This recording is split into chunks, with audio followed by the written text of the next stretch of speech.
केसांची काळजी घेण्यासाठी आयुर्वेद एक समग्र आणि नैसर्गिक दृष्टिकोन प्रदान करतो. आयुर्वेदानुसार केसांचे आरोग्य हे आपल्या एकूण शारीरिक आणि मानसिक आरोग्याचे प्रतिबिंब आहे. आयुर्वेद 3 दोषांवर आधारित आहे: वात, पित्त आणि कफ. जसं की वात दोषांच्या दृष्टीमुळे कोरडे, तुटणारे केस, गळणारे केस दिसून येतात. पित्त दोषामुळे अकाली केस पांढरे होणे, गळणे, टाळूला खाज सुटणे इत्यादी लक्षणे दिसतात.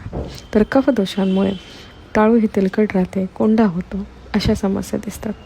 केसांच्या समस्यांसाठी बाह्य उपचारांसोबत आंतरिक संतुलन राखणे महत्त्वाचे आहे.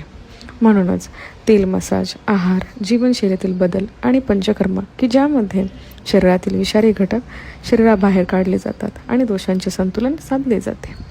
केसांची आयुर्वेदिक निगा म्हणजे केवळ बाह्य उपचार नव्हे, तर आपल्या शरीराचे आंतरिक संतुलन, योग्य आहार आणि शांत मनाचा सराव. या उपायांचा नियमित अवलंब केल्यास तुम्हाला निरोगी, मजबूत आणि चमकदार केस मिळण्यास मदत होईल. धन्यवाद.